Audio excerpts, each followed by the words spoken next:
Islamic আলোচনাটা কেমন শুনে আসে। বহুকাল পূর্বে তিনজন যুবক অর্থ উপার্জনের জন্য দীর্ঘ এক সফরে বের হয়েছে। দুর্গম পাহাড়িয়া পথ পাড়ি দিয়ে তারা চলছে। এমন সময় তারা পথিমধ্যে একটি গুপ্তধন পেয়ে গেল। সেখানে 4টি স্বর্ণের টুকরা ছিল। এখানেই বাঁধল বিপত্তি। মানুষ হচ্ছে 3জন, কিন্তু স্বর্ণের টুকরা 4টা। তখন তারা বলতে লাগলো, আমাদের প্রচন্ড ক্ষুধা পেয়েছে।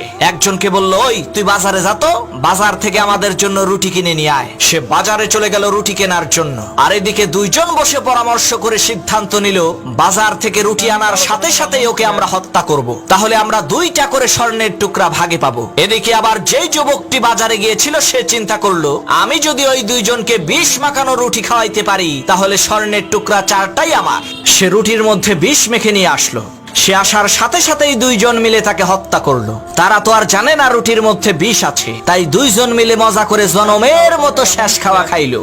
বহুকাল পূর্বে 3জন যুবক অর্থ উপার্জনের জন্য দীর্ঘ এক সফরে বের হয়েছে। দুর্গম পাহাড়িয়া পথ পাড়ি দিয়ে তারা চলছে। এমন সময় তারা পথিমধ্যে একটি গুপ্তধন পেয়ে গেল। সেখানে 4টি স্বর্ণের টুকরা ছিল। এখানেই বাঁধল বিপত্তি। মানুষ হচ্ছে 3জন, কিন্তু স্বর্ণের টুকরা 4টা। তখন তারা বলতে লাগলো, আমাদের প্রচন্ড ক্ষুধা পেয়েছে।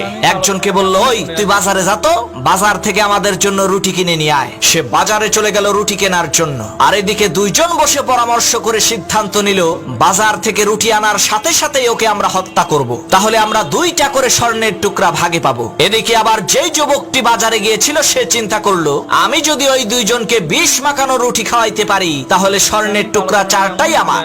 সে রুটির মধ্যে বিষ মেখে নিয়ে আসলো। সে আসার সাথে সাথেই 2জন মিলে তাকে হত্যা করলো। তারা তো আর জানে না রুটির মধ্যে বিষ আছে, তাই 2জন মিলে মজা করে জনমের মতো শেষ খাওয়া খাইলো।